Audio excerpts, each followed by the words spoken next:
Welcome back everyone. Today is the second lecture on polynomials, class 10 CBSE. So let us start.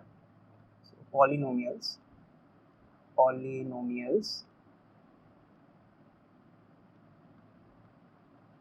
class 10 CBSE. Other board students may also follow this. I just will follow the NCERT. That's why I am writing here CBSE. So today we will be mainly discussing about the geometrical meaning of the zeros of a polynomial. So geometrical meaning of zeros of a polynomial. For better understanding, I will recommend you to see my previous video, which was the introduction video on polynomials, because there I have discussed everything: what is a zero and what is the degree and all those things. So you must watch that video if you are new for polynomials. So geometrical meaning of polynomials. So in the first lecture, I have said that a polynomial is represented as, suppose p of x equals to, let p of x is a polynomial, and let us say it is like 3x plus 9. Let it is of this form. This is a linear polynomial.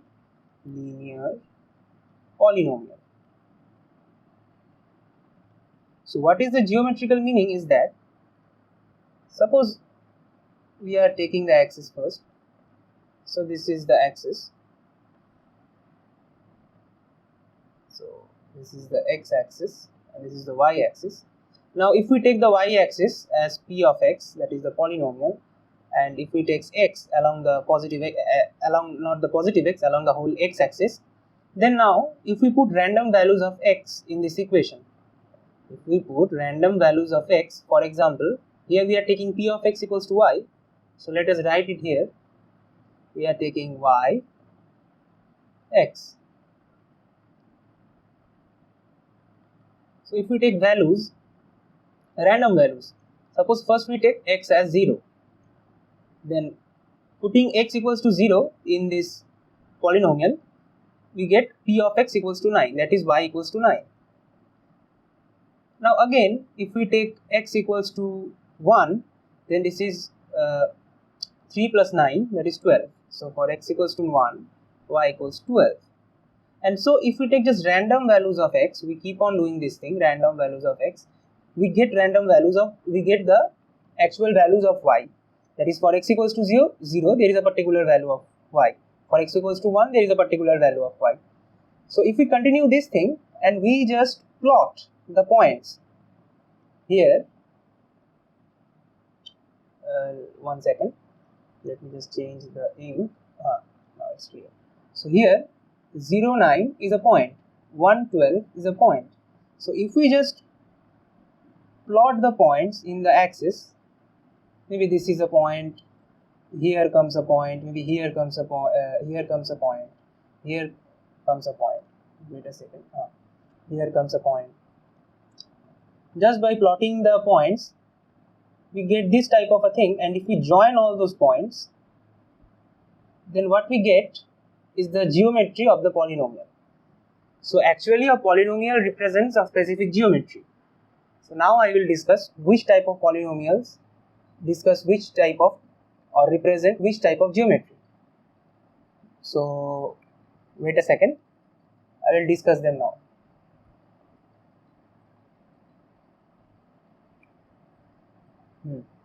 So now, before discussing about the geometry, we need to know two things. We need to remember these two things, because see, you are learning polynomial now in class 10. After this, in class 11, 12, you will also learn polynomials. In higher mathematics, you will also learn. So actually, as you go to higher levels, the material inside the polynomial chapter also gets vast. So actually now I am writing two statements, the proof of which you cannot understand now in class 10. For that you have to be a bit advanced. That is, if you were in class 11, 12, then I could have explained it to you. So you just remember the two statements for now. That is, the first statement is a polynomial of degree n has at most n zeros. So if you don't know what is a zero, then you must refer to my previous lecture. And the second statement, this is also very important. If a polynomial has degree n, then it has n minus 1 turning points. Now what do I mean by this statement? For example,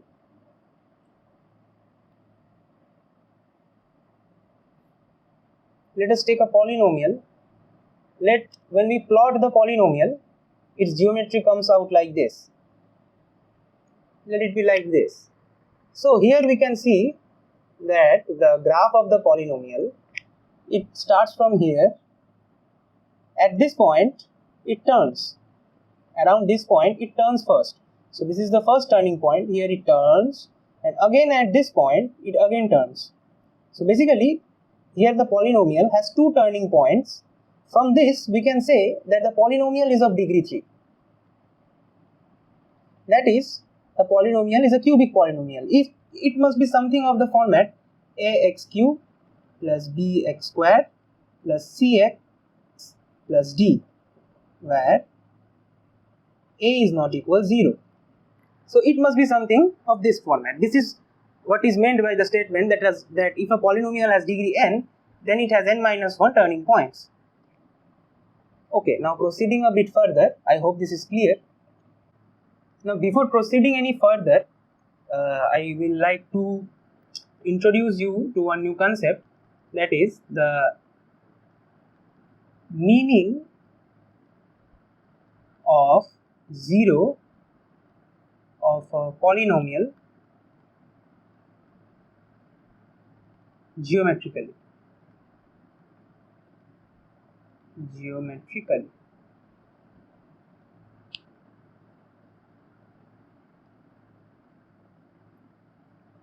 So for example, let us take a polynomial p of x, let it be 2x plus 3. So while finding the zeros, what we actually do? We put p of x equals to 0 and the value of x,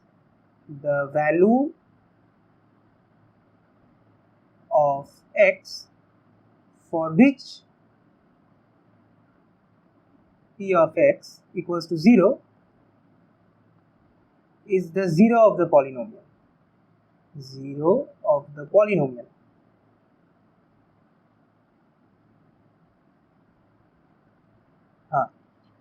So this is the process of finding the 0 of the polynomial. We put the polynomial to be 0 and then evaluate the value of x. So what does it mean geometrically? So let us take the axis here. This is the axis. This is the x-axis and this is the y-axis. And here y is actually, so y here is actually p of x. As discussed earlier, we are taking the y-axis as p of x. And the first thing which you need to know is along the x-axis. This is along the x-axis. Along the x-axis, all the points lying on the x-axis has only the value x. There is no value of y. That is, any point on the x-axis is of the format a, 0.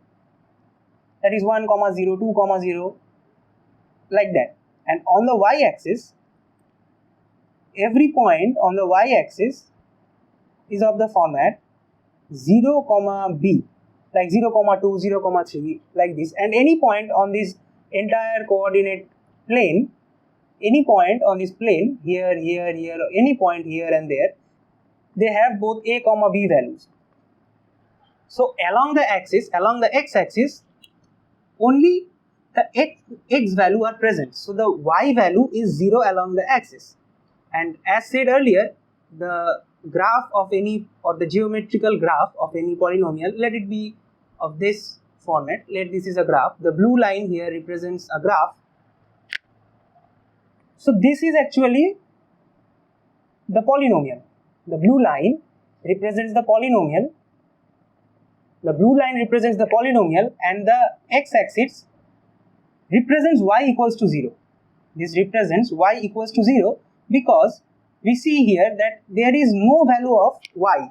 Y is always 0 along the x-axis, so the x-axis represents y equals to 0. Now coming back,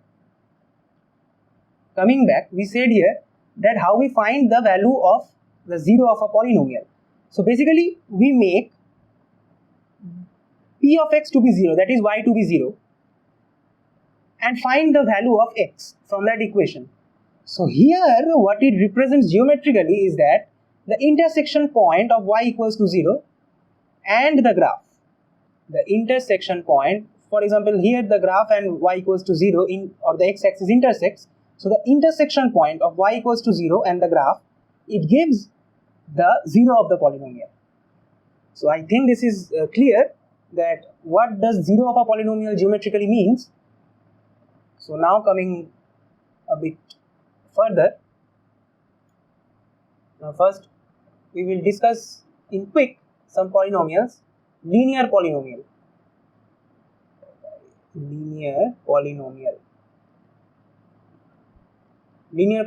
geometry. So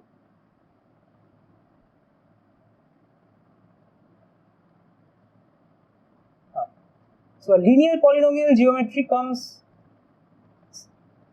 of something like this. This is the x, this is the y. So a linear polynomial, that is y equals to p of x equals to ax plus b. The geometry comes something like this. That is the red line here. It is a straight line. The linear polynomial graph is a straight line, and you must notice the things which I said you earlier, that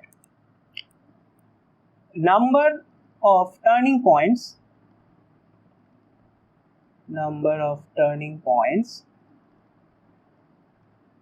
is 1 less than degree. That is, I said earlier that if the degree is n, then the number of turning points is n minus 1. So for a linear polynomial, the degree of x is 1, so it is of degree 1, and the turning points are 1 less than the degree. So if 1 less than 1 is 0, so you can find here that the graph of a linear polynomial does not turn. It is a straight line. It has 0 turning points. So this thing, and another thing which I said you earlier, that which I asked you to remember, that only at most a polynomial of degree n has n zeros. That is, a polynomial of degree 2 can have a maximum of 2 zeros. So here you can see that a linear polynomial, this is an important thing, this is a contradiction of what I said earlier, not a contradiction but a special case. Linear polynomials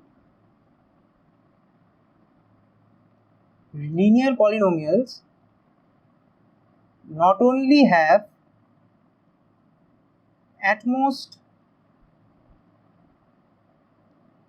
one root, one zero, but only 1 0. As I said earlier, that the polynomial can have at most n zeros. That is, for a 2-degree polynomial, it can have a single 0 or a double 0. But in case of a linear polynomial, there is no such case of at most. It always have only a single 0. So these are the things you need to remember about a linear polynomial. Now coming to the second one, that is a quadratic polynomial. So quadratic polynomial.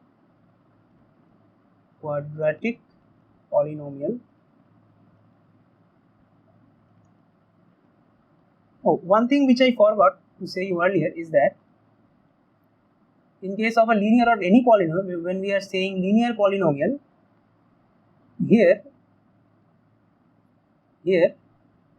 a is not equals to 0, right? If a would have been 0, then y would have been b, only b. The x term would vanish, then it would not be a linear polynomial, it would be a constant polynomial, y equals to b.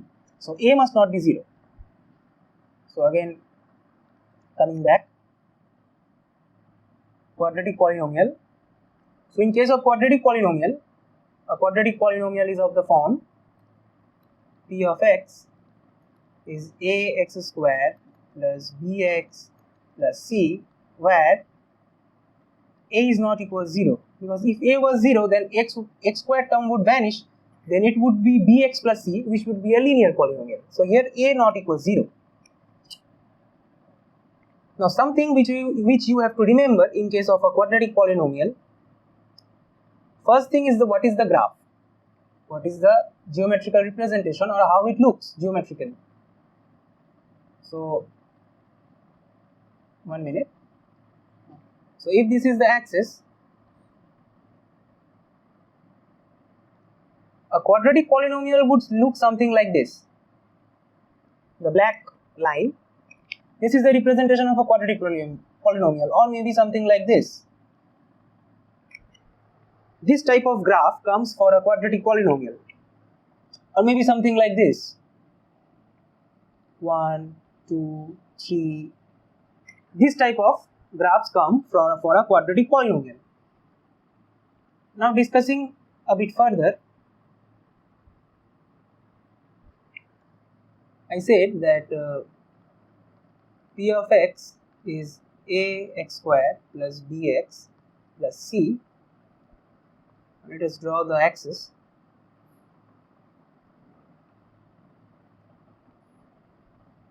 Now you must remember that if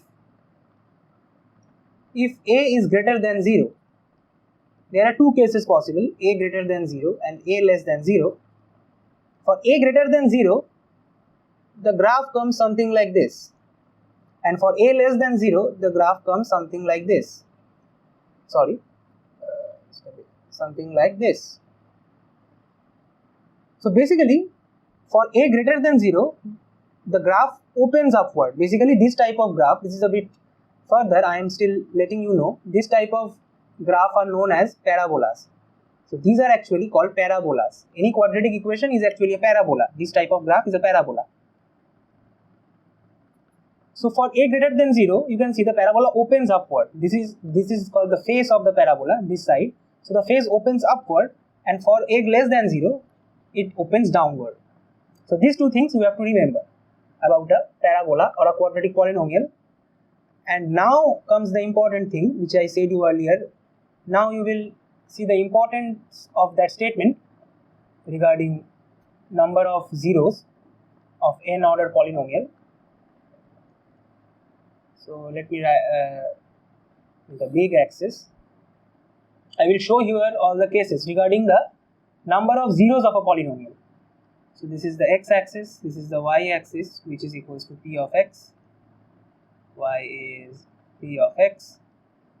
Now coming to the first case, a is greater than 0. So there can be three possibilities. Something like this. This is the first possibility. Now the second one is something like this. This touches the axis. And the third is something like this. So this is third, this is second, and this is first. Now in the first case, you see there are two zeros. Now a quadratic polynomial has the degree 2. So here in first case, it cuts the x-axis at 2 points. So the graph cuts the y equals to 0 line, that is the x-axis, at 2 points. Therefore, here 2 zeros.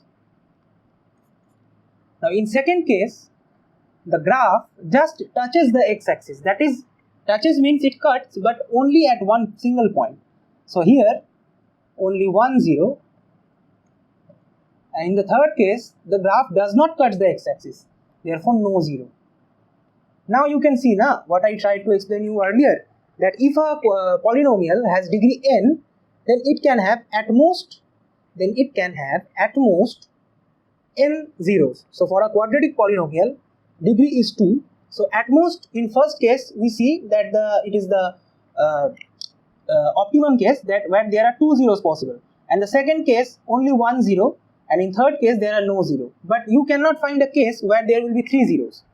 It will not happen because it is a quadratic polynomial. Now this was the case for a equals to 0. Now it would be quite easy for you to understand this thing.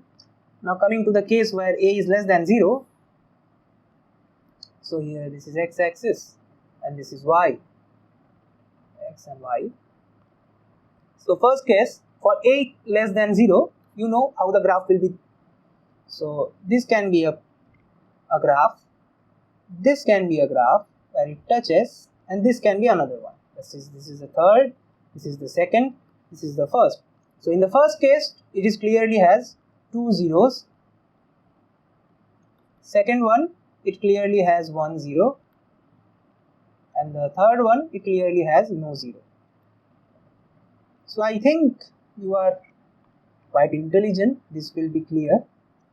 So now coming to the third case, that is the third case is cubic polynomial. Cubic polynomial.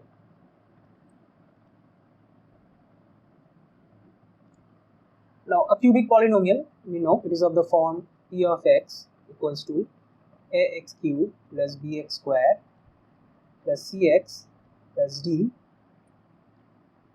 where a is not equals 0. Now a cubic polynomial, you know, it is of degree 3, this is of degree 3, therefore it has 2 turning points. So let us try to analyze the geometry. So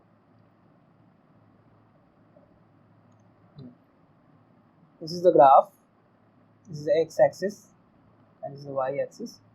So the cubic polynomial is generally of the form this thing, that is, it has first, let us look at the turning point. This is the first turning point, here the graph turns first and this is the second turning point. So any graph, it is of the form this, or maybe something like this. This is the A graph, this is the B graph. Here also, this is the first turning point, this is the second turning point. So this type of graph is actually a cubic polynomial graph. So now let us talk about the zeros. What can be the possibilities? Now coming to the zeros, that is the zeros of cubic polynomial. Cubic polynomial.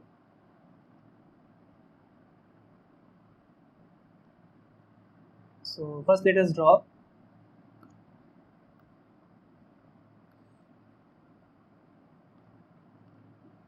So here the cubic polynomial is of this form. So this is the first turning point, second turning point. No other turning points present. This is coming from here and going up there. So no other turning point present. Only 2 turning points. Therefore, it is a cubic polynomial. Now let us analyze the zeros. You see 1, 2 and 3 zeros. So this is a 3 zeros. This is the case where there are 3 zeros present. Now coming to the case of 2 zeros, you can see a graph something like this. This touches. So here this is the first turning point, it turns here and again it turns here. So 2 turning points, it is a cubic one, and the number of zeros 1 and 2. So here 2 zeros. Again proceeding, coming to the next one, that is a 1 0.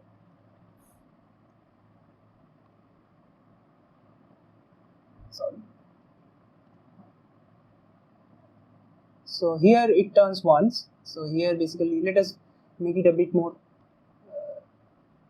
clear. So this is the first turning point, second turning point, therefore cubic graph, and it cuts only once. So only 1 0.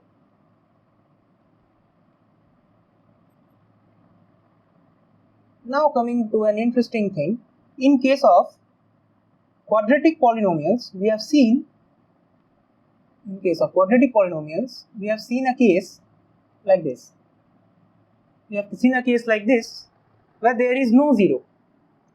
In case of quadratic polynomial, there was a case where there was no 0. But you cannot find such a case in case of a cubic polynomial. Let us try. So let us start the polynomial from this point. So we are coming down, coming down, coming down. We want to find no zero, so we cannot cut the axis. So okay, let us turn from here. So we have completed a first turning point, but we have to turn again because two turning points have to be completed. So we are turning here again, turning, but we are not left with any other option. We cannot turn now, so we have to go down. So basically one turning point, two turning point, but one zero here. Let us try again to make no zeros. So let us start from a point. So you take any point, a random point. Let us start from this point. So okay. So maybe we are going up, up, up. Now we have to turn twice. So let us first turn here. This is the first turning point, first turning point. Now we have to turn again. We have a chance still now. So we have to turn again. Okay. So you will tell me that, sir, you were wrong. You have said that there will be no case, there will be not a case where there will be no zeros. So this is the case. Here it is. We have got one turning point, two turning point. We have completed the requisites of a cubic polynomial. There are two turning points, but here are no zeros. We have found the case. But look at one thing. A cubic polynomial actually extends from minus infinity here to plus infinity here. So it is all over the x-axis. So I have started the graph from this point. This is true. But if this is a cubic polynomial, it has only two turning points. The two turning points are here. This actually keeps on going. This point here, this keeps on going. I don't have the space to show you, but this goes on up to infinity, and this point, this is also coming from somewhere like there. So these are extended infinitely.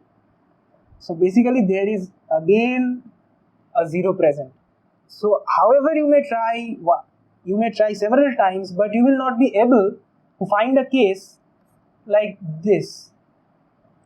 What we find in case of a quadratic polynomial, that there are no zeros. So to write the conclusion finally, the conclusion is very important for a cubic polynomial. Let me write the conclusion. So what is the conclusion? That a cubic polynomial always have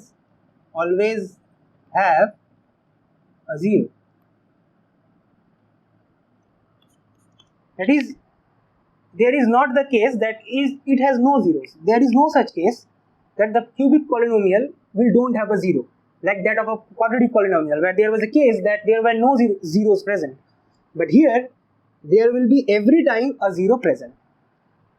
So I hope I tried my best to make you understand all these things. See, from class 10 point of view, all these things are not there actually. In this lecture, I have told you many things. If you get only 10% of that, it is enough for you. From here, no typical such type of concepts will be asked. These are actually for class 11, 12, JEE, higher mathematics. But I have given you a taste of that, because I think many students actually find it difficult. They ask, when I was at class 10, I used to wonder that how all these things are happening, because there was no clear explanation. I used to wonder this thing, that why a cubic polynomial will always have a single zero. At that time, I was not aware of these things when I was in class 10. So I don't want any of you to go through that. So I am just letting you know these advanced concepts here. This is not very much important from your exam point of view, but this concept is very important from your knowledge point of view and your understanding point of view. So I hope this is clear. Make note of all these things which is in this lecture. This may be a bit boring to you, or maybe maybe it is difficult for someone to get hold of this lecture, but I think this was important. These concepts are important. From the next lecture, again, normal NCERT things. So stay tuned. The next lecture on roots and coefficients are coming. So stay tuned. I will be back soon. Thank you. If you find the video helpful, then please like, share and subscribe. So thanks.